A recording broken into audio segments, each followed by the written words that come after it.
Hello, and welcome to another edition of Your Therapist Needs Therapy, the podcast where mental health professionals can talk about their mental health journeys and how they navigate mental wellness in their own lives. When I introduced the podcast, I said we would have some special guests, and today is a special guest episode. I'm joined by not a therapist, but another helping professional. Today, I'm joined by Chris Shelton. Chris, thanks for joining me. Well, thank you very much for having me. This will be fun. Chris, you're, let's see, how do you title yourself? A cult specialist? I mean, I am that, but I'm trained in coercive control, which goes beyond cults to also domestic violence and intimate partner violence situations, as well as trafficking, gangs, any situation where you have this sort of isolation, manipulation, and control aspect to the relationship where it's manipulative and deceitful. Yeah. For sure. And so, I reached out to you kind of as a therapist adjacent type profession, a helping profession. You do consultation work with people. You help people who are coming out of those controlling environments, whether it's religious or a different setting. I think I knew about you from your YouTube channel and my background in religious trauma, also knowing that you're somebody who puts a lot of fantastic information out on YouTube. You've got a very active YouTube channel with a lot of content on it. So I think that's where I first stumbled across you, and you were super awesome. I just emailed you, and you're like, "Yeah, let's do it. Sounds great."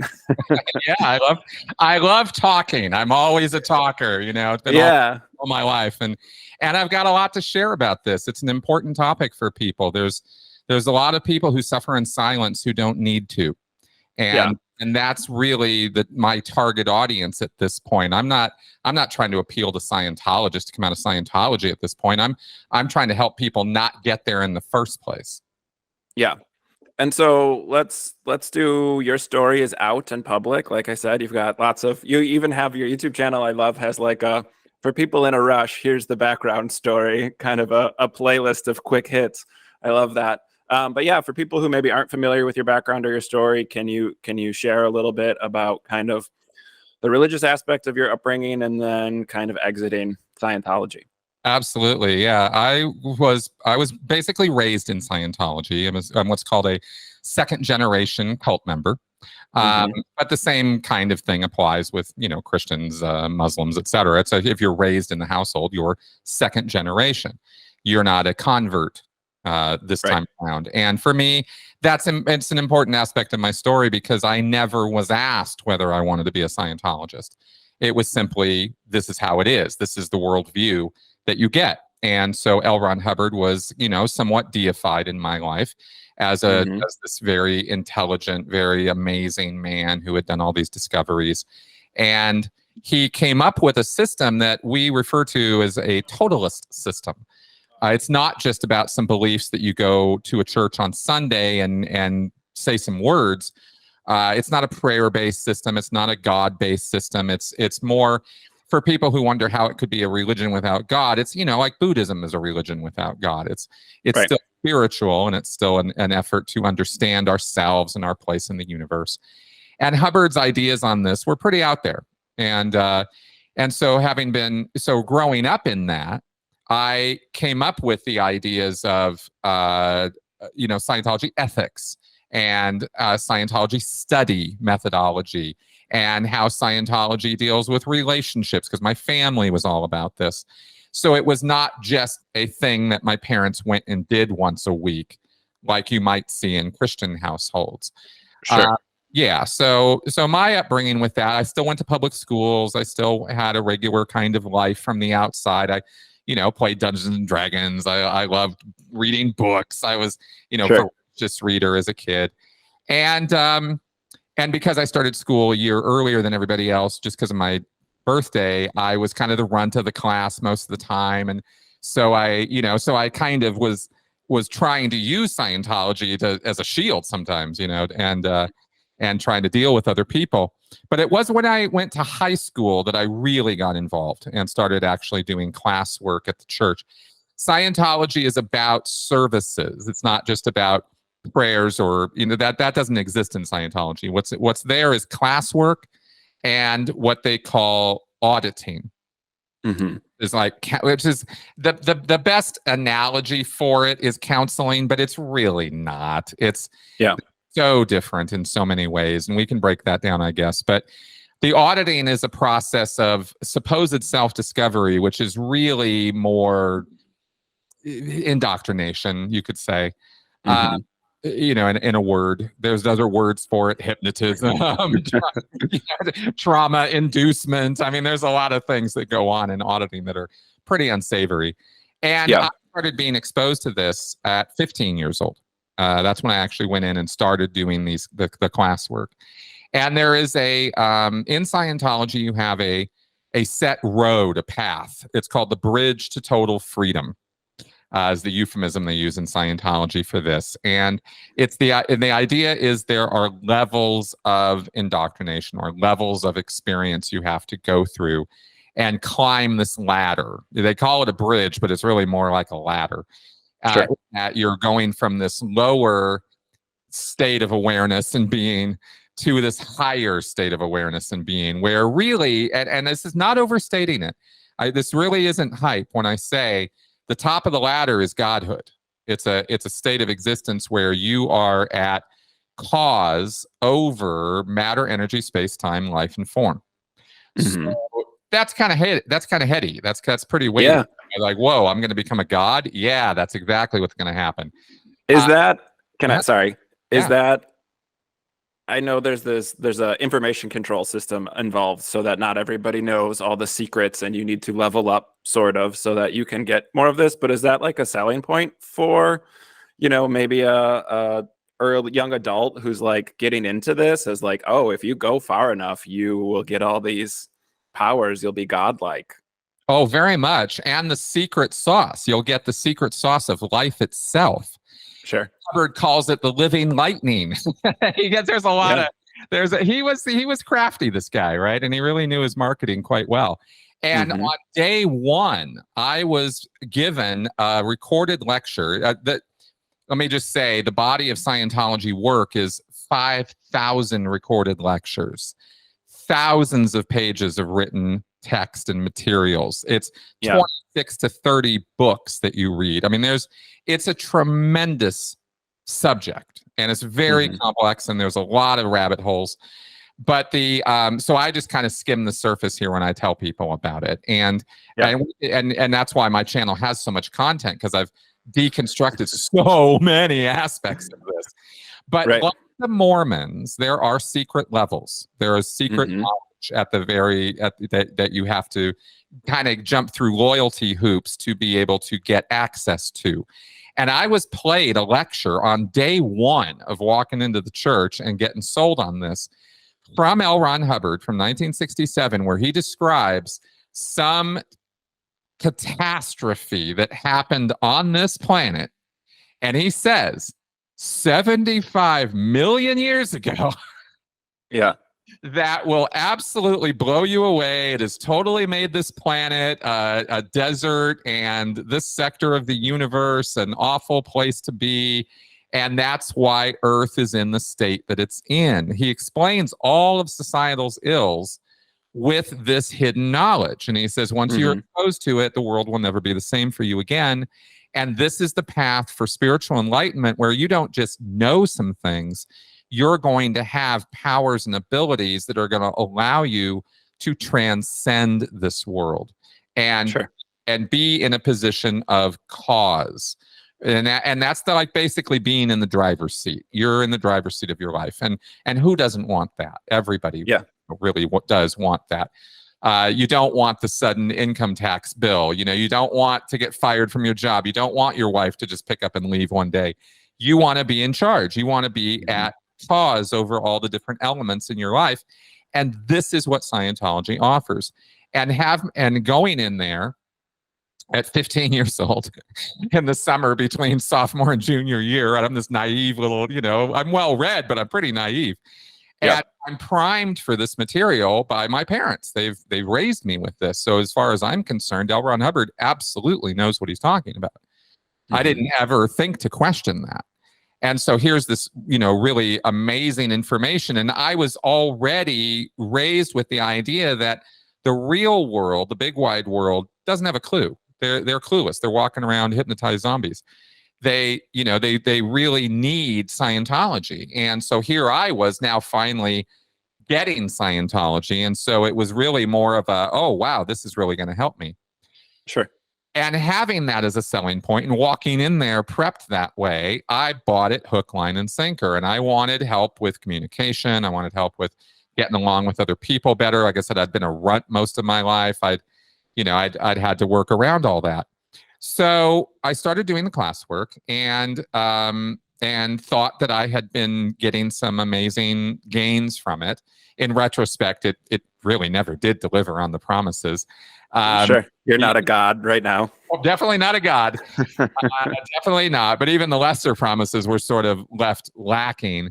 And maybe I should say right now, since I tend to forget to lead with this, that after being out for 10 years, that I've been out now for a decade and breaking all this apart and tearing it down, I can say with certainty that Scientology is a money-making scam. It's not a legit religion or religious philosophy or movement. And I think that does need to be said, because I can talk about its beliefs and, wow, you really believe that? Yeah, I really did. But I don't now, and I have nothing to do with it now. And this is a destructive cult. And that's what my life work is all about now. So anyway, getting back to my story, I did classes for 2 years, graduated high school, and basically they recruited me to join staff and work at the church. And this was in California. This was in Santa Barbara. And I went all in and I worked at the church for poor man's wages. I was making $20-30 a week. I mean, it was volunteer work. And so I had to have other jobs to supplement my income and put a roof over my head. And this was me going out in the big wide world and making my way as being a Scientology staff member. My parents were pretty hardcore Scientologists. They're no longer, by the way. They got out before I did, thankfully. But at the time, they weren't really super keen on me working for the church. They did have some higher hopes for me. But I insisted. This was my rebellious phase. I was 17 years old. And if my parents didn't want it, absolutely, I'm doing it. So off I went to join staff. And 8 years later, I was 25 years old, had been working my ass off basically for Scientology in Santa Barbara. And, nothing to show for it. There wasn't really any big expansion of the church or its membership. We weren't, busting the doors down with new people. We were not making an impact even on our city, much less our state or the world. And yet here was this philosophy that I thought had the potential to literally save the world. And that was the way I thought about it. I was a true believer. And that means something. That means I didn't question it. I was somewhat incapable of thinking critically about it. And I believed everything Hubbard had written, and he wrote a lot. And it was exposed to more and more and more of these materials as I did more and more classwork and did that auditing work, which is kind of a whole nother podcast, really breaking all that stuff down. So if you don't mind, and I'm coming at it from the outsider, right? So I don't have all the information, but like there's a pseudoscience aspect to this of taking measurements and thetan levels and whatever else. Like there's things that are measured to show, hey, like we're not making this up. This is stuff, like we can show you the evidence. I'm putting that in quotation marks. It's a podcast, but like there's a pseudoscience backbone to some of this to, I think, be more convincing for people who are initially skeptical. Absolutely. In fact, that's the thing that convinced my father that this was legit. Is there were electronic devices, this electropsychometer, the E-meter. And this is literally a $20 piece of equipment that they sell for $5,000, right? This E-meter.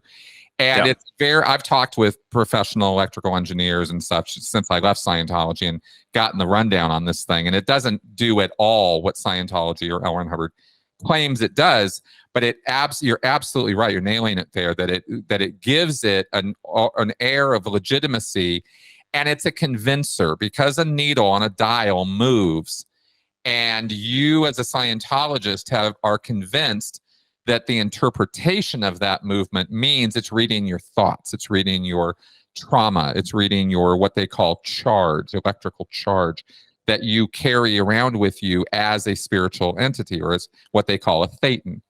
Mm-hmm. This is who you really are. You really, in Scientology, you're not your body. Your body is no more important to you than your shirt. It's just something you're wearing.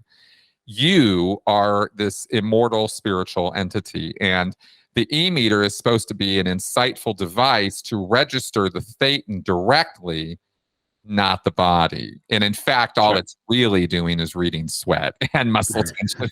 That's all it's doing, I swear. I have investigated this very deeply now, and I can thoroughly debunk this e-meter. So at the time, though, of course, my father, my mother, me, we all believed in this thing. And the e-meter is absolutely crucial to the success of the auditing processes, because it's what guides the auditing sessions and therefore makes you believe that it's a legit scientific instrument, when it is really nothing more than a party trick. It's really quite silly. And prior to Scientology, that was exactly what this kind of device was used for. L. Ron Hubbard did not invent this device. Sure. It was something that would be used for party tricks. So anyway. Was growing up, because you're second generation, how did your parents and maybe other people while you're growing up talk about L. Ron Hubbard? Because again, from an outside perspective, like I grew up evangelical, so we pointed out everybody else's flaws while ignoring our own, right? So it was like, oh, he wrote science fiction and then created a religion out of that. He was a prolific writer. That's why his stuff is so science fiction-y. Like, that was how I was introduced to Scientology, is his life story was introduced as, this is the background behind Scientology. Was he like a spiritual guide? Was he a guru? Was he a science fiction writer? I mean, was that like controlled information, or was that kind of twisted? No, that's a great question. L. Ron Hubbard was positioned. There's an entire, the right word for this is hagiography, the biography of a religious figure, although we can just say biography. That the hagiography of L. Ron Hubbard is writ large in Scientology. It's a complete fiction. The entire thing is a story by L. Ron Hubbard, and it's his masterwork, because he positions himself as somebody who was looking for the answers to life, the universe, and everything from the age of 4 onward. And this, of course, is a total fiction. He was a lazy student through school. He failed out at everything. He entered the war during World War II wanting to be an intelligence officer, and he couldn't make it. And he became a captain of a boat, and he was relieved of his command for gross incompetence twice within a year. I mean, it was really quite bad. He never saw a day of combat. Yet the Scientology biography is that he suffered major war wounds, was blinded, crippled by the war, and it was his own personal development of Dianetics, the techniques of Dianetics, that enabled him to cure himself of his war injuries, which he never received. So this is a very key element in his life story. Is here's this guy looking for answers. He is a professional writer because he's a wordsmith and he knows how to use words, and that's how he got through the depression and got through tough times, and that's how he made a career for himself. And that part is the only legit part of the story, is that he was a writer, he did write a lot, and he got paid, penny a word. He was a pulp fiction writer. He wrote across, and from the Scientology point of view, this needs to be said for people, is he wrote across every genre. He wrote Westerns. His first book was a Western. He wrote detective. He wrote fantasy. He wrote adventure, as well as sci-fi. So none of us in the world of Scientology thought of him as a quote-unquote sci-fi writer. Yeah. And he said in one of his many lectures that everybody who writes science fiction is writing out of their own memories from their past lives. Oh, that's a clever twist. Yes, it is. And that's how we accepted him as this writer, having this extensive background of making things up. We never imagined for a moment he was making up Scientology. Right. We thought he was discovering Scientology. He couched it in terms of scientific discovery. He talked about doing research. He talked about case studies, even though there are no case studies, and he didn't know how to do research at all. There's no peer-reviewed experimentation or case studies or any of that in Scientology. It's all just given lip service. Sure. But we, again, were uncritical in thinking about the material because we thought he was really onto something. And when you're really following somebody as a guru, it's not your job to question them. It's your job to listen and understand. And if you don't understand it, it's your job to clarify it, because he's perfectly clear in what he's saying. You're the idiot who doesn't get it. Right. You know, and that's how you're treated in Scientology. So having this attitude and coming along for all those years, I thought that Scientology had the potential to save the world, to end war, to end insanity, to end criminality. These were the stated goals of Scientology. And I believed in this. And so I never imagined somebody would do this level of work and be committed this much of their life to a con. It was just inconceivable to me. So that was also one of the points that would keep me in, is people would go, it's just a con. It's just a, you know, they would rag on it. And I'd be like, look at all this work. How could somebody possibly do all this work? And it's not real. You know, this is of course real. You just don't understand it. So it was easy to keep myself in the bubble world for that. And so at 25 years old, I read a chapter by L. Ron Hubbard on the subject of responsibility and how it is my job to be responsible for everything, everywhere, all at once. And in an ultimate sense, this is the concept of responsibility in Scientology. And I aspired to be a responsible, good person. And so I thought, well, I'm not making it happen here in Santa Barbara. The group is too small. We're not, you know, following Hubbard's dictums and policies well enough. You know what? I don't want to do this, but I kind of have to do this. I got to join the Sea organization. And that's this SEA organization, the Sea organization, modeled after the Navy. Hubbard was in the Navy, and he thought that was a good control system. And so he set up an internal elite unit called the Sea organization, and you could join the Sea organization. And if anybody out there has heard about these billion-year contracts, that's the Sea organization. You don't sign a billion-year contract to be a Scientologist. Nobody's doing that in Scientology. Sure. Just do services. But if you want to go hardcore, if you want to become one of the fanatics of Scientology, that's your entry, right? As you sign that billion-year contract, which I did. And I thought, I'm committing my life to this. Well, I'm already committed. And I'm going to move down to Los Angeles, and I'm going to live and breathe this stuff. I'm going to work 24/7. And I knew it was going to be hard, but I had no idea how abusive it was going to be at all. I had no idea that I was going to be physically beat on, imprisoned, psychologically tormented, starved, sleep deprived for years. This was not a day, a sort of every now and again kind of thing. This was almost immediate. And it was pretty awful. And I lasted for 17 years in that. There's a lot of adventures and misadventures there. Way too much for just this short format. But I've broken it all down on my channel if people are really curious about the blow by blow of that story. What I just described is basically what those 17 years were like. It was not a good time. And I was aware that it wasn't a good time, but I wasn't aware of how unnecessary it was and how abusive it was. I was very much indoctrinated to believe that the harsh treatment was a necessary level of discipline to get the job done. Maybe not so different, if I'm going to draw another analogy for people here, maybe not so different from how people imagine the life of a nun or a monk might be. It's a life of ascetic discipline and denial. And that was what life was like in the Sea Org for me. And I kind of thought of myself that way. We didn't wear Cossack, the brown robes and that kind of thing. But our sexual behavior was regulated. Our personal lives were regulated. Who we could talk to, what connections we can have. You know, this was all regulated, but it was all done and couched in words and ideas that made you accept it. Like, oh, well, we don't want to be externally influenced Right. by those bad people out there. You know, your family just doesn't understand.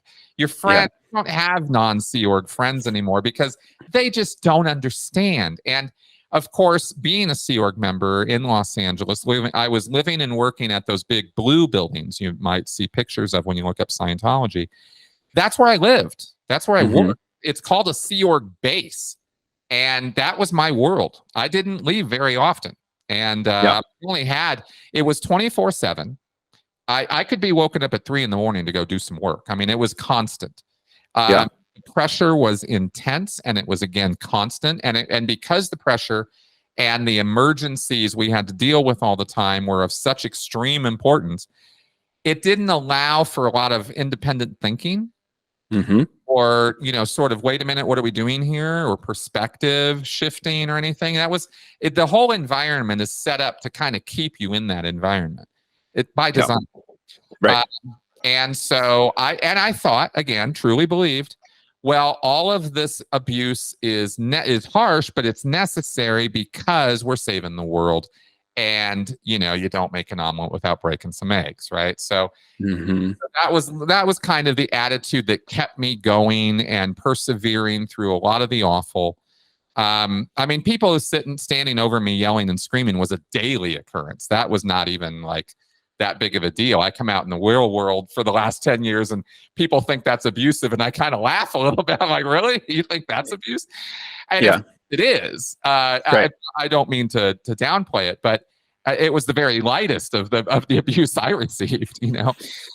So 25 years I put into working for the Church of Scientology in total between these two things before I finally kind of started coming to my senses around 2011.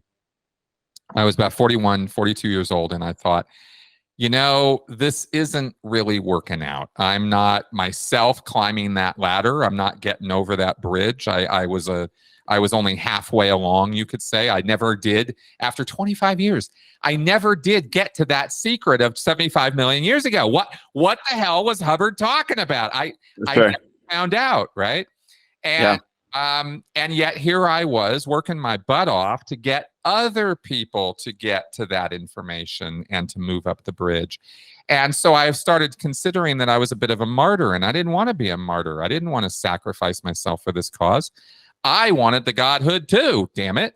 So after all these years and years and years of really hard work and real hard dedication, I thought, well, okay, I still believe in Scientology. I just don't know that I want to work for Scientology anymore. And so I kind of split off, and I didn't run away or take off in the middle of the night. I jumped through all the hoops you have to jump through to maintain my standing as a Scientologist. And that was a 9-month process. That was not easy to do, but I jumped through all the hoops. And at the end of 2012, I got out and I was done with the Sea Org. And the thing that changed significantly in my life at that point was that I had free internet access. And you mentioned information control earlier, and one of the many levels of information control in Scientology is filtered internet, in the same way the CCP filters the internet in China. Right. The exact same setup. And so I did not have, up until I left the Sea Org, I didn't know about South Park. I didn't know about Tom Cruise jumping on Oprah's couch. I literally never saw or heard any of that. We didn't have TV. We didn't go see movies. We weren't off on Saturday and Sunday nights. This was 24/7. It's a life of servitude that is hard to get across to people, that you could be this isolated in the middle of Hollywood. Those big buildings are right in the middle of Hollywood. And I might as well have been in the middle of the Sahara Desert. I mean, I had no idea what was going on in the world. So I got on the internet. And as I said, as a child forward, I was a voracious reader, and I was not afraid of information. I had just been denied it. So denied access to it, or even knowledge that it existed at all. And as a Scientologist, you are, let me comment on this for a second, because it's quite powerful, is the most powerful form of thought control you can do to somebody is to get them to police themselves. And the way they do that in Scientology is, you don't have to stand over you and tell you not to look at the internet or not to read anti-Scientology stuff, because you're convinced as a Scientologist that if you are exposed to certain levels of information or certain kinds of information, it will impair your spiritual progress. So if you're looking at critical stuff about Tom Cruise, or critical stuff about David Miscavige, or critical things that are taking a skeptical look at Scientology, this is literally going to impair your ability to become a god. Now, that's really stupid, but it's really true that we buy into it. And of course, there's much stupider ideas out there that people can buy into. So just go with me on this, right? I bought into this as well as other Scientologists do. So once I had unfiltered access to the internet, this is now early 2013, I kind of went a little hog wild. And about 3 months later, I was not a Scientologist anymore. It took a lot of work. It took a lot of reading. I read almost everything. I mean, just everything I could get my hands on. And there was not yet Leah Remini's Scientology in the Aftermath. There was not the Going Clear documentary. There was not the exposés. There was some things, but there was not as much as there is now. YouTube is completely blown up with this stuff. There was none of that in 2013. So I was reading message boards, and I was reading, I was becoming part of Facebook groups of ex-members. And I was getting exposed to information I had been denied, and that had been covered up very actively by the church, including deaths. I mean, people had died in Scientology that I had no idea. And I was like, what? This was shocking material. I became aware of other criminal acts, fraud, credit card fraud, of course, loan fraud, as well as all the financial shenanigans. There was other levels of crime, including sexual crimes, that were very disturbing to learn about, because some of it involved people I had even known, and it was so covered up, I didn't even know that it happened. I had been also aware when I was in the Sea Org of some criminal activity. But here's the other thing that is worth commenting on as a cult member, and this is where we really do cross lines from religious belief or some harmless ideas to culty behavior, is when people feel empowered and that it's necessary to cover up criminal acts committed by members. And of course, the Catholic Church knows something about this, in order to save public face. This is 100% of the time a bad idea, but groups do it anyway. And very culty groups do it all the time.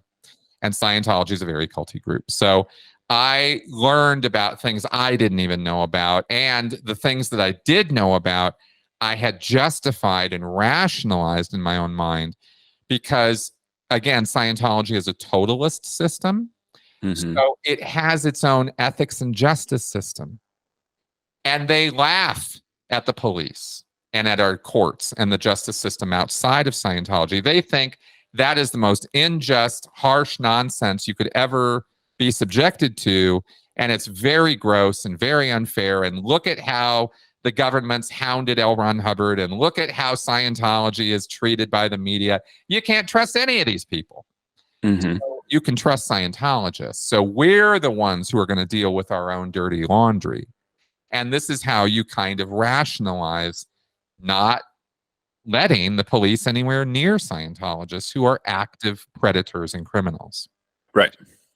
So, yeah. Anyway, I'm so getting back. So 2013, I'm learning about all this, and it's in my face, right? And I took the big plunge. This was the big one. Despite, you'd think all the criminal stuff would be the thing, and it certainly put me in a different frame of mind. But the final nail in the coffin was after 27 years later, I find out on the internet what the same thing was, this big secret from 75 million years ago. I finally watched South Park. And I got downloads from the internet of the confidential information in Scientology. And suddenly I knew more about Scientology than most Scientologists do. Yeah. And I knew all the secret stuff. It was revealed. And to say I was disappointed would be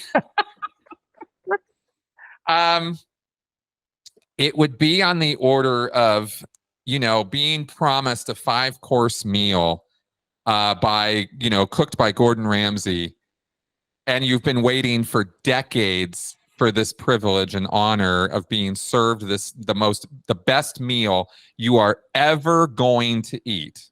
This is the first time I've used this analogy, but it totally fits. And instead, you get to the table and they bring a plate to you and there's a marshmallow on it. Yeah.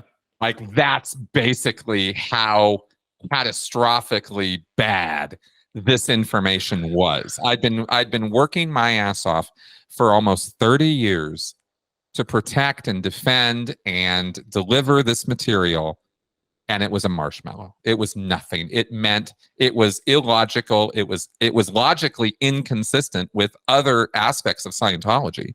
It didn't even integrate into a good whole. It just didn't make any sense at all. Xenu, genocide. What are you talking? Body things? What? I was enraged. Absolutely livid.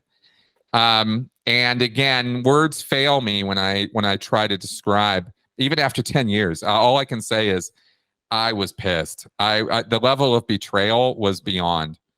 And I kind of saw myself suddenly. The image that came to mind then and continues to hold true now is I saw myself as a pawn on a chessboard that L. Ron Hubbard had been moving me around, and then David Miscavige had been moving me around on this chessboard, and I had just been used and treated like a pawn my entire life. And I was 42 years old at that point. I had more than a little bit of life under my belt, and to look at all of that and realize that your entire life has been based on a series of lies created by a narcissistic, pathological liar, that is rough. That is a rough moment to experience. And it took me it took me years to get over the anger. I mean, I didn't bury the anger, but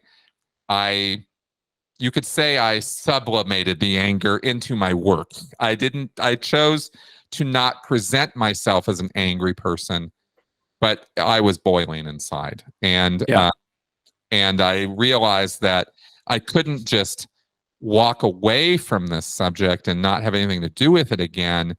I had dedicated so much of my time and effort to it, and I had wanted to help people. That's all I ever wanted.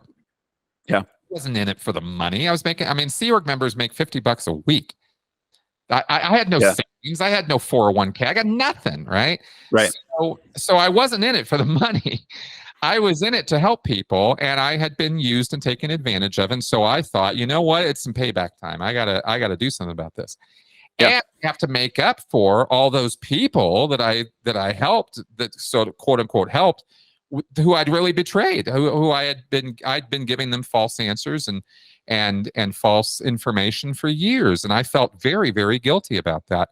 Of course, I didn't know I was doing that, but I wanted to do something about that. And that was really the beginning of my, I don't know, I guess you could call it activism, my educational work, my efforts to try to, and first to answer the question. The first question I had that I needed to answer, and it took me a few years to do this, was what the hell happened to me?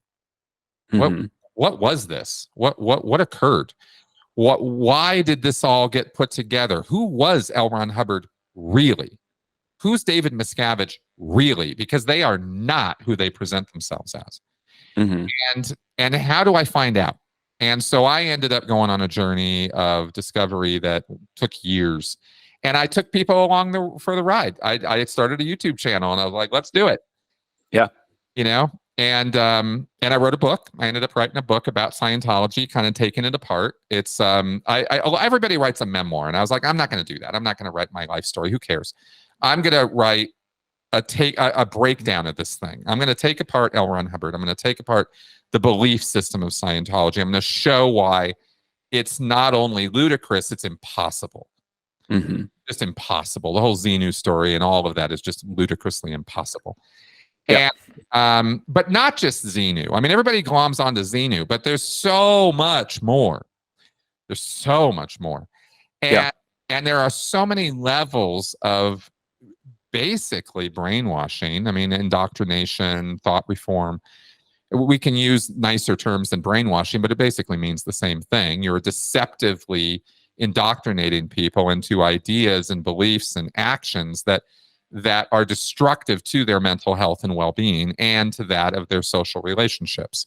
And when you're doing something like that on purpose, that's brainwashing. Yeah. And that's Scientology, you know? So I wanted to take that apart for people. First, I wanted to kind of take it apart for myself and for ex-members. But then, and this is maybe what's brought me to you today, is about 3 years into it, I think it was 2 or 3 years in, I was sitting at my desk one day and I was reading about Jim Jones or David Koresh or some other cult leader. And it hit me just like a ton of bricks, like it does so many other ex-members. This was just an epiphany we all kind of have along the way. There's a cult leader playbook here. Mm-hmm. It's not just L. Ron Hubbard. It was all about L. Ron Hubbard and David Miscavige. And then suddenly I realized, wait a minute. L. Ron Hubbard was just doing all the things Jim Jones did that resulted in Jonestown. He's doing all the same things that David Koresh did that resulted in the Waco tragedy. He convinces people of a story, of a narrative that they are part of, where the end is amazing. It's the best fairy tale ever. And you get to think it's real, and you get to be part of it, and you get to contribute to making it happen. And that was the explanation of my life, is that's what I was part of a fairy tale that my family bought into, and they took me along for the ride, and then I bought into it. Yeah. So once I saw the cult leader playbook, that opened up a whole nother realm, because it was like, oh, wait, the Mormons are doing this, the Jehovah's Witnesses are doing this, the Unification Church, the Moonies are doing this, and they're doing it at scale that blows Scientology away. I mean, they're way worse. I mean, the Scientology has about $3 billion in the bank. Mm-hmm. Mormon Church has $300 billion. At least. I mean, how do you even conceive of that much money? And are they using it for charity? Are they helping anybody? Of course not. It's all about megalomania and lying and deception. And that's the key parts of what makes something a destructive cult. I've now come to a place where I don't hate religion. I don't hate the concept of religion. I see it as a necessary thing for social values, for morality, for social structure, for community. I get it. It makes sense. And for hope and personal meaning and identity for people, you're never going to get away with taking that stuff away from people. I mean, forget it. Mm-hmm. But organized religion? Now we're going to have a conversation, right? So that's kind of the story. Yeah. I mean, it's a fascinating story, and I think certainly people get attracted to the weirder tidbits in it. Yeah. But I'm fascinated by some of the simplistic ideas of, we talk about like a sunken cost fallacy. Some of this stuff, you're making a pittance on a ton of work. You're working other jobs. Like, I think people from an outside perspective think, well, you could stumble upon like the truth or some other exposure. But the reality is you don't have time if you're working a couple part-time jobs and then all your free time is at the church, and that's providing meaning and that's giving you positive feedback when you're not getting it elsewhere. That's on purpose to keep you in the church, not to let you get out. But then they can kind of have this plausible deniability of, well, we're not controlling people. They can go work other jobs. They don't need but But it's control. I see it with missionaries. Mormonism is, people have been more out and about around, like, the Mormon mission trips are not to convert people, it's to get the missionaries to lock into the church. It's That's such right. an isolating experience. So, I'm fascinated by these small instances in your story. The big stuff is certainly splashy, and yes, South Park can make fun of it, but also, like, some of this stuff is common in Christianity. Some of this stuff is common in Judaism, in Islam, like these larger religions that have cult behaviors baked in, because organized religion is about societal control. And so whether or not it's to make money or abuse people, the reality is it's about control. And so a lot of these traits are present across the board. I was raised fundamentalist evangelical. I talked to a Baptist who was also fundamentalist, and we didn't like each other growing up, but we had the same experience, because you're right, there's a playbook, not just for cult leaders, but for organized religion. Absolutely. I could not agree with you more on that. There are certain structures in place, what I call systems or frameworks of control. And they are same across these groups, because let's face it, there's only so many ways to control people. You can categorize this. There's in fact, a guy named Robert J. Lifton did in a book called the Psychology of Totalism, and Thought Reform in the Psychology of Totalism. There we go. And this was a study of survivors of Chinese concentration camps and re-education camps after the Maoist Revolution. And you learn that psychology, and this is why psychology has kind of been my thing, and why I went and got a degree in psychology after getting out of Scientology, is I wanted to understand, it went from what happened to me, what the hell happened to me in Scientology? Well, I've got the answers to that question thoroughly answered now, and it's all over my channel. So then the question became, why do people act the way they do? Why are they doing this? Why does belief inform action to the degree it does? Why do people lose themselves in these beliefs? Why do they give over control of their own lives to some other person and follow them without question? What is that about? And it's really intrigued me. And so that's what led me to a master's program in psychology of coercive control, to understand, how does control work? What are the dynamics? How does codependency work? How does an abusive relationship work? And once you start learning about this, that's why I said at the beginning, it's not just about cults, it's about domestic partnerships. It's about political leaders and ideological control, and about systems of control. And once all this starts clearing up, you realize the simplicity of it. And you start seeing how it really is kind of an across the boards problem. And that many organized religions can overstep. And this is where it happens, is you'll get a bad egg, you'll get a bad leader, you'll get somebody who's more into it for themselves than for the good of the group or the ideals, and they start taking advantage. And once they start taking advantage, it becomes this very slippery slope to awful, and even to truly evil behavior. And we see this again reflected even in centuries-old institutions that have questionable leadership and questionable frameworks, again, like the Catholic Church. And I'm not going to sit here and say the Catholic Church is one big cult. It's way more nuanced than that. But the problems that these groups end up solving, the way they solve these problems, is almost uniformly awful, and not to the betterment of the individual members. It's, protect the group and just throw those individuals under the bus. And that's never a good look for a religion. We expect that sort of thing out of Amazon. We don't necessarily expect that out of Catholics or Christians.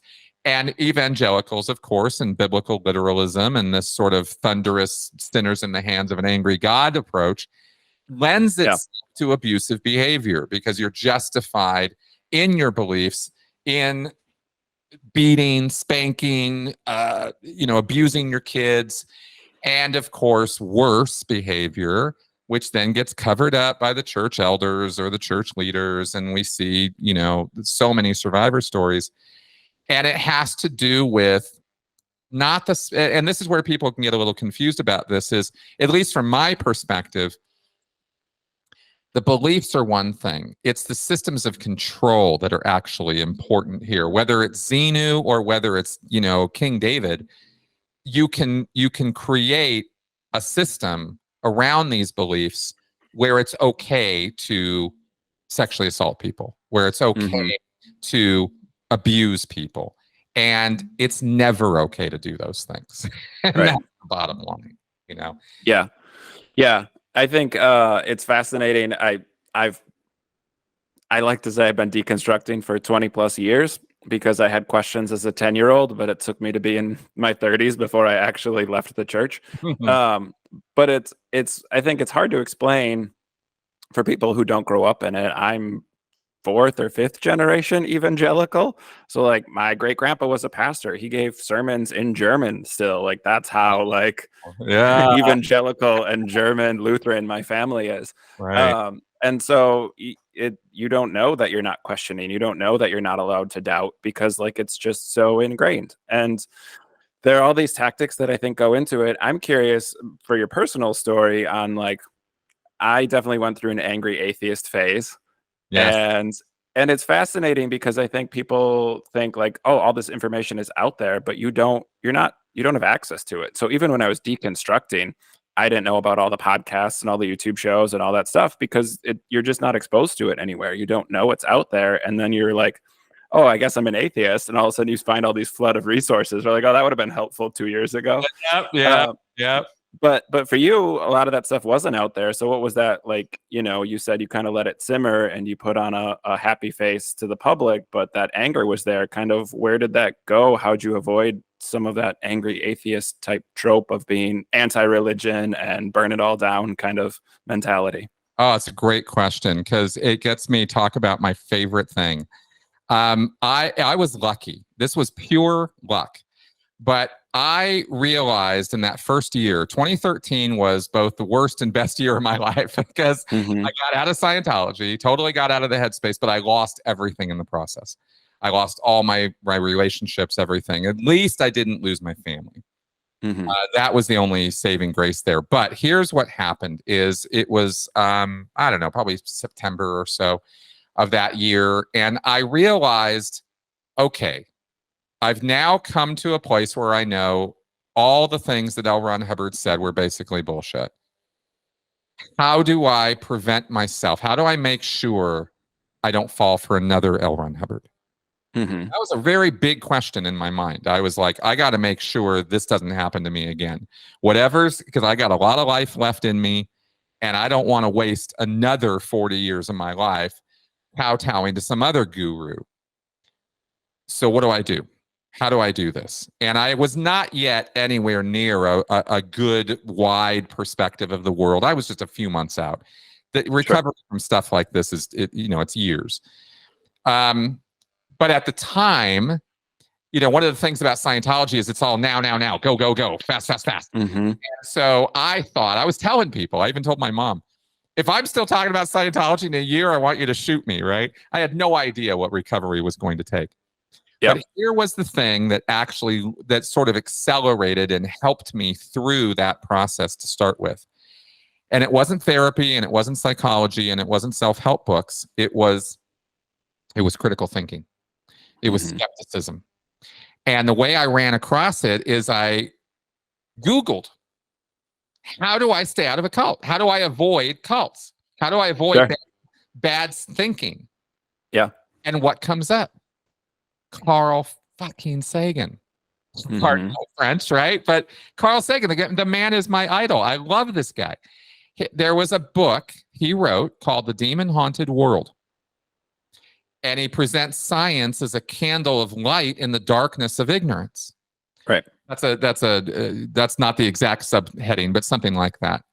And in that book was a chapter that started me on a course that's led me through everything I've done since. And it was called the Baloney Detection Kit.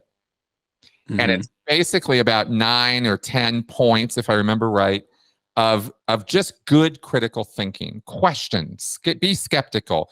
If a claim sounds too good to be true, maybe it is, right? I'm totally not even, going to try to quote or paraphrase from this thing. But it was just these principles that put me on a road of starting to look at how do you be critical? How do you be skeptical without, losing open-mindedness? But like Sagan says, don't be so open-minded your brains slip out, right? Like that's the thing is maintain a thread of common sense through everything you're doing and looking at.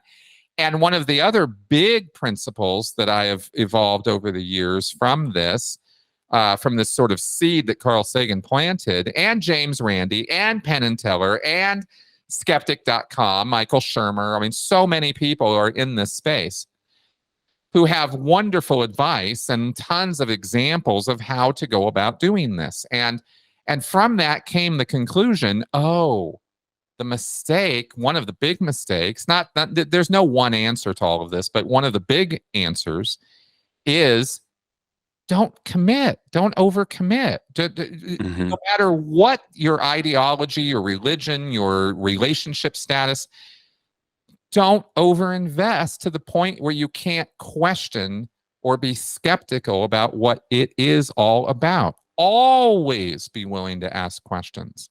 And as long as you're willing to do that, I mean, be on board, be a loyal member, give it your all, but never, ever give up your freedom to ask questions and be critical, because that's what cult members give up. Is they don't let themselves ask questions. They don't let themselves be critical. And that's the trap. That's where the gurus will get you, is they will convince you not to do those things. So that put me on this course of skepticism, which informed everything I did. Because I looked at Carl Sagan, I looked at his work, I looked at how he wrote, how he presented. I watched some YouTubes of him. I looked at, that old Cosmos, that old series he did back in the 80s. And I thought, this guy gets it. This is how to present information to people calmly, rationally, factually, evidence-based. And when people are willing to learn, that's how they need to get it. Because if you rile them up with all these emotional sob stories and all this anger and all this upset, you're going to get emotional reactions. But guess what? 10 minutes later, you feel different. A day later, you don't care anymore. But if I impart knowledge to you and that knowledge sticks, it's not emotional, it's knowledge. You can use it for the rest of your life. You'll always remember it. And that's why I decided that's how I'm going to present. And it helped me a lot. It was very cathartic because it put me on a course of, okay, what are the facts here? What's really going on? Not just how I feel about it, and let's run through the trauma of it. That's all valuable and that's all therapeutic. Don't get me wrong, not downplaying any of that. It's necessary in the recovery. You got to deal with your own crap, and you got to deal with all the emotional toll that this stuff takes. And anger is anger, and the 5 stages are the 5 stages, right? And they're not solid, set in stone. You can, they're malleable, but they exist. They're real. The denial, the anger, the bargaining, the depression before the acceptance. And that's what I needed to go through emotionally. But the thing that guided me through it was the rationality and the sort of taking the puzzle apart. That's what consumed my attention. And so during the process of that, for a while, I did become an angry atheist because, of course, the emotions were there. Organized religion was something that was really pissing me off because I could see all the deceitful activity in it. And you get an idea, if you stop there, that that's all there is to the organized religion, that's all there is to the entire subject of religion. You can kind of smash all this together and start thinking any religious thinking is just brainwashing, and spirituality is all bullshit, and there's no such thing as any higher power and all this. I don't know. I'm very agnostic. I have no idea. But no, nobody else does either. So I know nobody can tell me there is or isn't metaphysical realities or life beyond or any of that. It could well be that it's in a form that nobody's conceived of. What I do for myself is the Christian God. There's no way. I mean, that's about as real as Xenu. You know, I mean, come on, the Bible and all that. Give me a break. But I'm okay now. I came through the process of the anger and the bargaining and the depression on those topics to where now I don't have to hate people who have belief. Yeah. Why should I? If they're not abusive, if they're not using their beliefs to act in such a way as to take away other people's human rights, what do I care? What's my business? What is my business what you believe? Mm-hmm. That was a real plateau to hit. That was necessary, and that was a few years ago. And since then, my tolerance, and I've always preached tolerance. I've always been, hey, we got to be tolerant. We have to, human rights is at the forefront of all of my thinking. And I truly believe in that. So if I'm going to believe in that, then I can't let my beliefs and ideas about things tear down other people's beliefs and ideas about things. Mm-hmm. That's kind of how I sort of talked and walked my way through the angry atheist phase. Yeah. And I now see angry atheists and I think to myself, man, you got some more work to do. You know, you just keep working, just keep going. You'll get there. And I truly hope that they do. Because it's a very rough and kind of in the end, it can be a little bit of I don't want to over stretch here, but it can be self-destructive, and it can impact one's mental health to be angry all the time. You know, I don't think that's a good place to be. And having come through that and experiencing what that feels like, and experiencing kind of the other end of it, I just have hopes that people will, you know, kind of educate and inform their way through that process. Because I do feel it's 5 stages. I think that's kind of how I think about that. Yeah.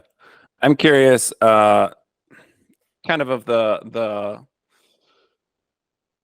growing up hearing Scientology, which is, you know, people are hypnotized by space demons. I'm grossly oversimplifying, but you know, there's an explanation in your religion for something like mental illness, and then coming out of it, kind of what is your perception around like mental health? How do we build not just good critical thinking skills, that's part of it, but like resilience, and how do we find joy, and like how are we actually healthy individuals mentally if we're skeptical, if we're critical of the messages we're receiving? Like, what was kind of the juxtaposition of, okay, I had every answer handed to me growing up in a high control religion, and then coming out of it, how'd you kind of start to make sense of that? Good questions. Basically, what's developed in my mind more recently through this is the concepts of emotional needs and morality, and how these things inform our behavior, as well as our logic and our reason, right? I mean, we can reason things through, and that's all good. But let's be real, we're emotional creatures. Our emotions drive us 100% of the time.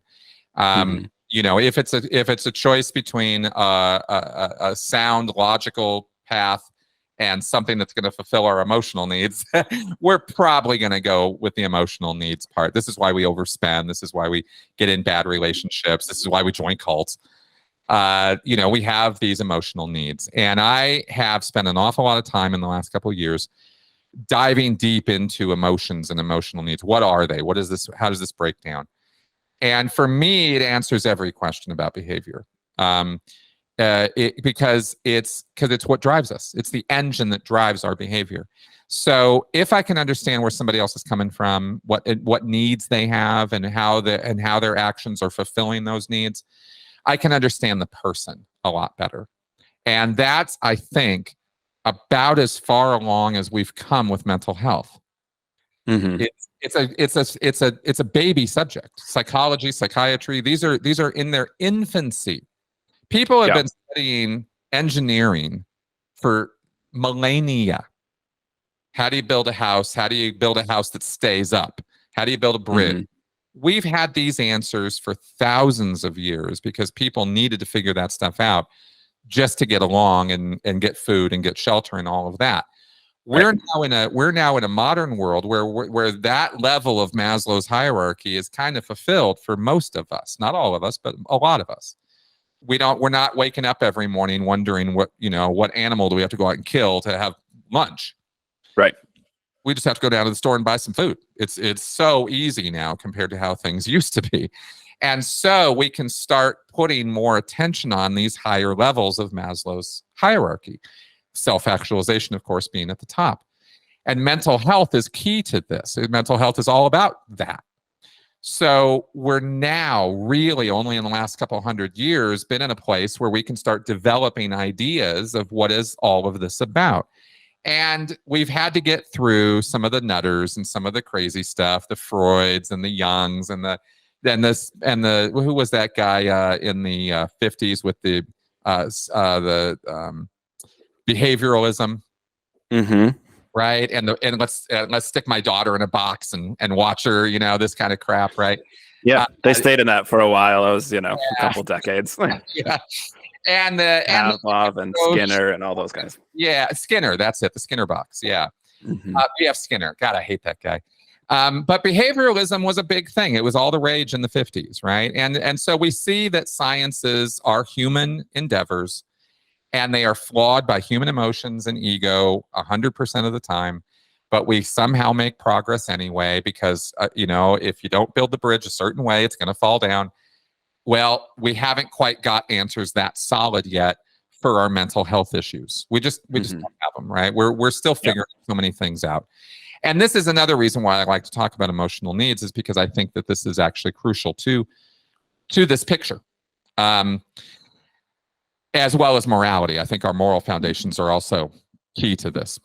Mm-hmm. So I think there's still so much work to do to develop what is good mental health. This idea of an average individual who's mentally,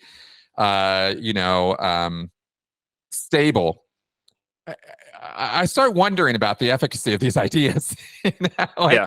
Like, really? You really think that there's this average guy out there somewhere who's kind of got it all together? I don't think so. I don't think that's how this works at all. And of course, there's the psychosocial aspect, right? Where do I end and you begin? And the influence that we have on each other and on our thinking and our emotional life and on, therefore, our mental health and stability. This is crucial to understand. An example is... I'm horrible at remembering the names of people, but the concept of double binds is an old psychological idea that I think is absolutely brilliant in explaining insanity. Yeah, Carl Whitaker worked a lot with schizophrenic individuals back in the late 50s throughout the 60s, and came up with the concept of a double bind, where you're getting two conflicting messages that cannot coexist. And if the brain is presented with that literally leads to a psychotic break, which was his theory. And he worked a lot with people who were in mental institutions before, some of those institutions went through reforms. And he kind of brought a humanizing approach to some of it, to say, like, how do we actually help these people instead of just locking them up somewhere? Exactly. That's exactly what I'm talking about. That's the future of mental health and mental well-being, is figuring those things out. It's not locking people up. It's not drugging them into becoming zombies. It's not putting them into, insulin shock and putting them into coma states. It is definitely not, electric shocking their brains. It is about figuring out where did this person lose their way? What was done with them, to them, around them, and by them that brought that state about, and understanding it at a genetic level, understanding it at a biological level, at a neurological level, as well as a psychological or sort of social psycho level. And all of these levels, all these buckets exist right now. There are very serious people who are dedicating their lives to working on every one of these aspects. What we need is a multidisciplinary approach, because I think the answer lies in all of these things, not just one of them. And unfortunately, we find people whose emotional needs or career goals or whatever kind of get in the way of a multidisciplinary approach sometimes. And that's always been disappointing to me. It was in the same way, it was shocking to me to find out that the ex-cult world can be just as culty as the cult world. Right? Yeah. Oh, this is a people problem. This isn't just a Jim Jones. Well, I talk about that a lot with religion. It's a response to normal psychological needs, the need for community, the in-out group. Like religion just plays on a lot of cognitive biases that we all have. We all have in-out group biases. Our brain categorizes that person's an in-group, that person's an out-group based on a ton of different factors. And our brain does that almost instantaneously. It's not a cognitive process for the most part. So religion, I think, has just played on those things for millennia. I mean, these are normal psychological processes in our brains that can be manipulated quite easily, unfortunately. Right. Go ahead. If you just wanted to get this in real fast, sorry to cut you off. Ideological, same level as religious, same level as actually if you want to go to sports, competitive activities, workplace. I mean, all of these fit that description of what you just said, right? Our brains are tuned to build the systems we've built. Yeah. So I'm going to pivot a little bit. One of the things that you mentioned is your family. Sounds like your parents got out before you did, if I'm understanding that timeline correctly. Yeah.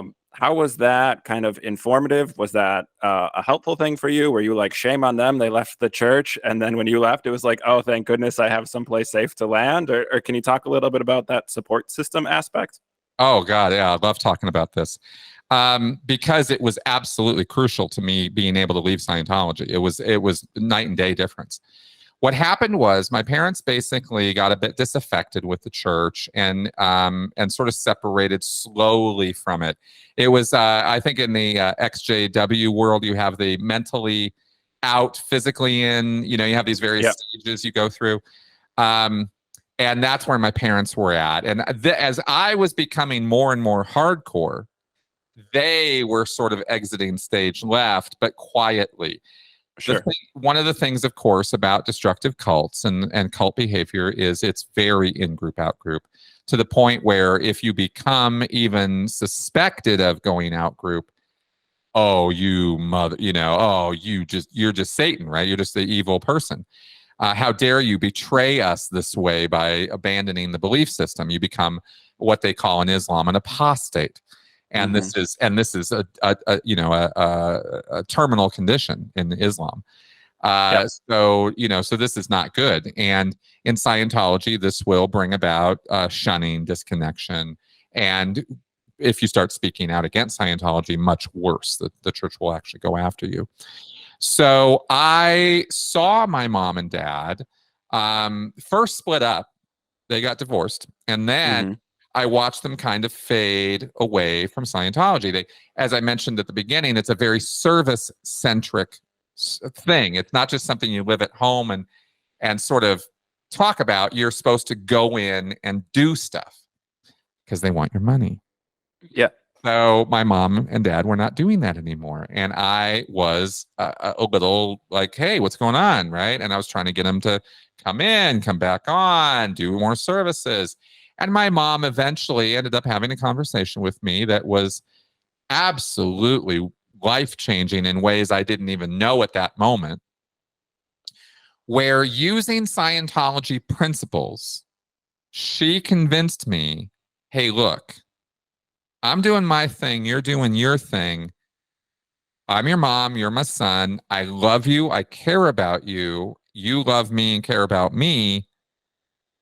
Isn't that what Scientology is supposed to be producing? So let's not go there with the Scientology stuff because that's not our relationship. Our relationship is different. And that's the relationship I want to have. And that sold me. And it was a much longer conversation than that, of course, but it led to that conclusion of, oh, I'm actually being a good Scientologist by letting my mom be who she is, right? And letting this relationship be what it is. Well, that conversation enabled that relationship to survive for another 2 decades Mm-hmm. of my going into the Sea organization, going into a cult, right? Going into the deepest levels of the cult, and being told often, you should disconnect from your mom. Yeah, Yeah. I'm not doing that, right? And I'm just not. And nothing that they could tell me, and they never really put the thumb screws on. We might be having a different conversation right now if they had really gone after me. But I dealt with it enough that I was able to maintain that relationship. Mm-hmm. It was mostly by phone at this point, by the way. For the last 10 years I was in Scientology, I don't think I even saw my mom. Yeah. It wasn't like I had days off to go visit her or any money to go take a train or fly up there. Again, $50 a week, right? So, right. So there was nothing. I mean, I was rolling in it when I had $200 in my bank account. Like that was kind of my life. So when I got out, so once I started contemplating leaving, called my mom, Mm-hmm. called my dad separately, said, "Hey, I'm having some real issues right now. I'm really wondering whether this is what I need to be doing with my life. I'm thinking about making a change." And they were brilliant, both of them, independently. We will support whatever you want to do. However you do, whatever you do, stay in, stay out, whatever. We're cool. If you decide to leave, you absolutely will have our support. You are not going to be alone. Mm-hmm. You're not going to be adrift. You're not going to be homeless. We're not going to let that happen. And that's all I needed to hear. That was it. That was the linchpin. Because that support system lack of a support system would have been devastating. I knew my life I would have been homeless. I would have been on the streets. It would have been awful. Because when I left the Sea Org, their severance was $500. Sure. That's not enough for a month's rent. You know what I mean? You're not set right at all. And so I knew I wasn't going to be able to live a life outside of the Sea Org if I didn't have a support system. And I had no friends, no people outside of the Sea Org at this point. I wasn't on Facebook. There's no social network.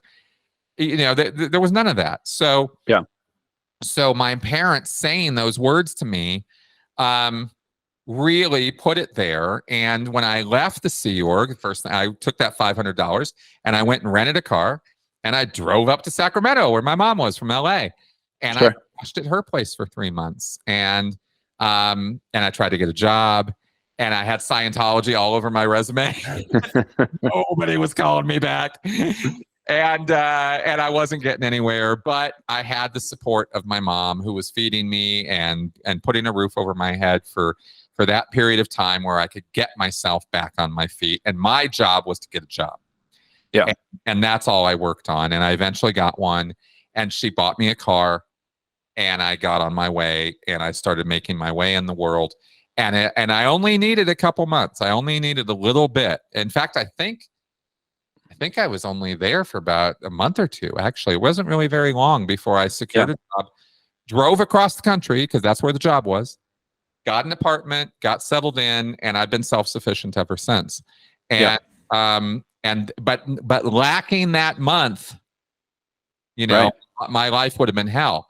And I would have been trapped in there in the Sea Org, and I would have been stuck there. So this was so big. This was so important. And the relationship with my mom was so important that I actually, at one point on my channel, I flew back out to Sacramento, and I set up a camera in my mom's living room, and she and I sat down on the couch and had like a 3-hour conversation, breaking it all down.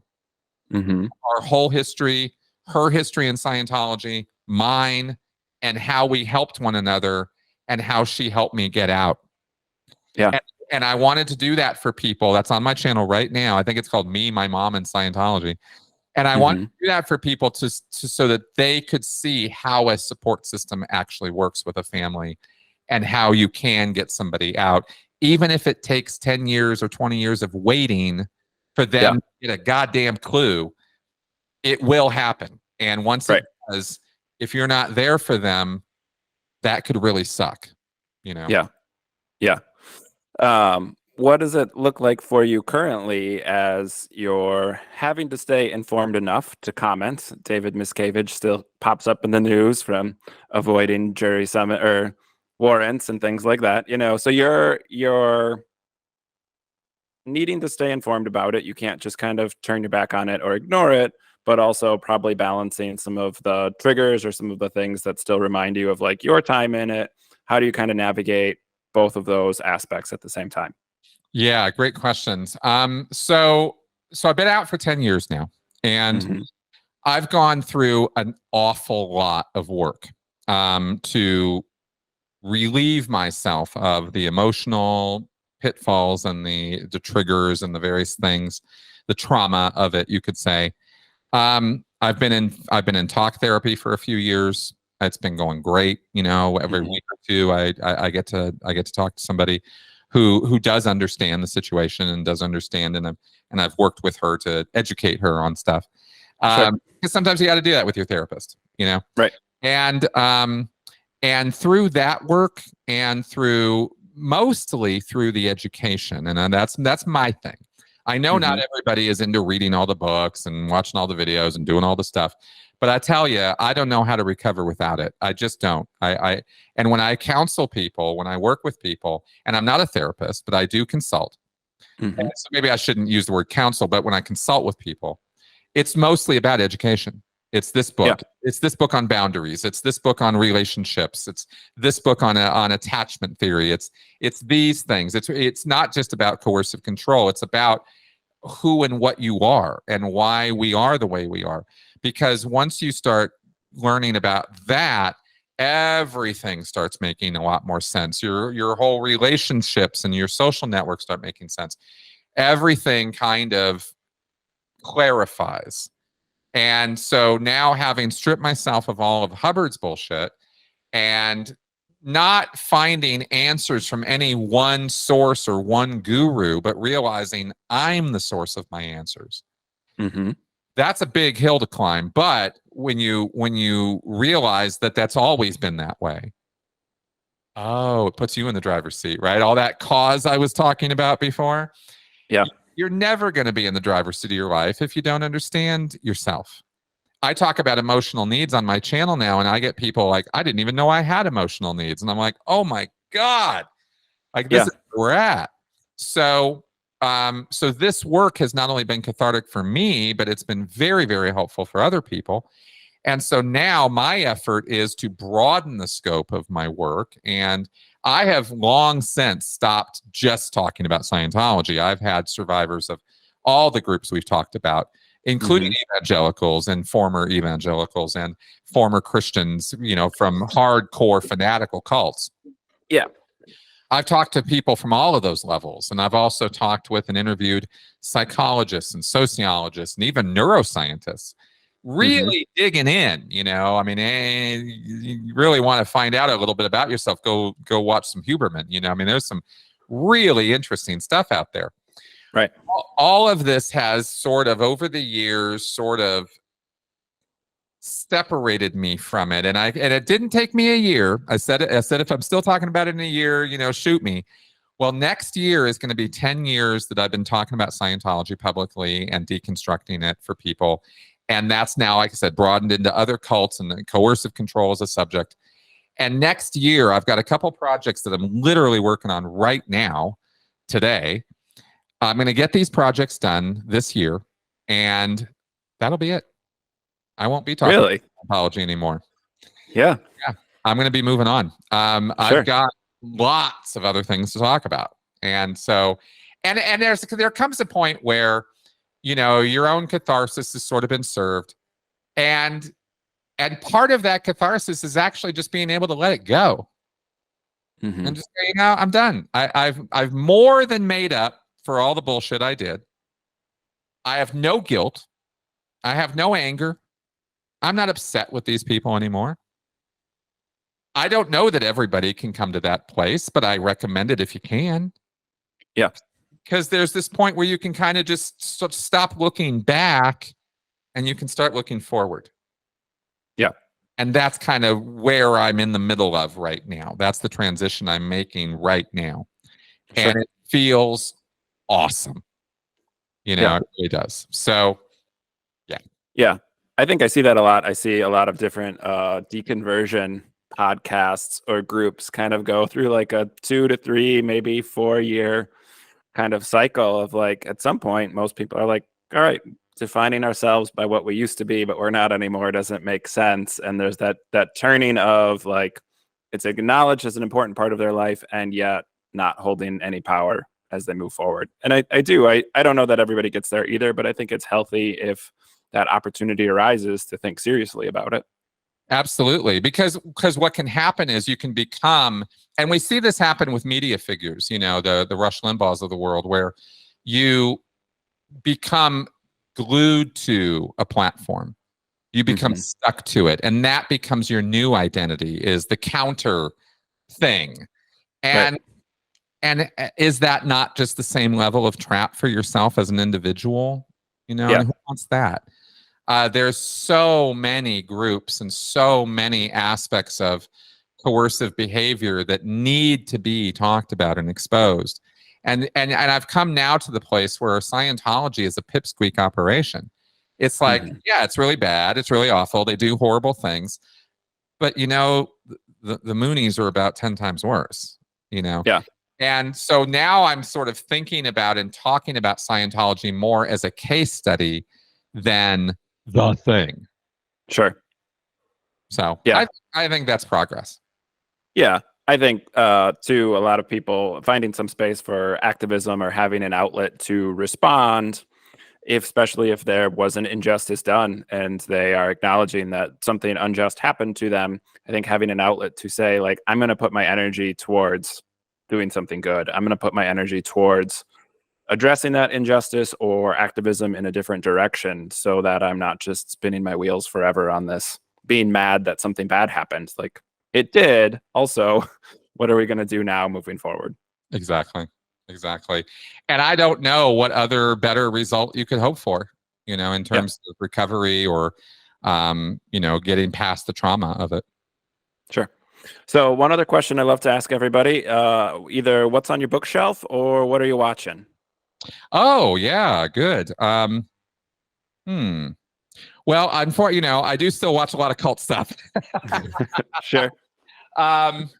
And mostly right now on my bookshelf are a lot of papers on emotion. I've been reading a lot of studies on that stuff. Not the sexiest stuff in the world, but, you know, pretty insightful in terms of explaining behavior. And that's kind of where I live. And yeah, kind of that stuff, really. It's kind of boring, you know. I will say one thing. I will throw out. I am a cinephile. I love movies. Yeah. And I've been pretty disappointed lately with the quality of a lot of stuff Hollywood's producing. But one thing I'll throw out there that I just absolutely had a rollicking good time. There was this movie, I think it came out of Finland or something. It's called Sisu.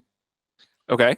Oh, if you want some just hardcore action that is just kind of not mindless, but almost, I mean, but like just inspiring in a way, that's a good movie to check out. That's still out in the theaters right now. So anyway, that's kind of where my attention. Awesome. No, I like the recommendation just for people to hear, like, oh yeah, we're just normal people.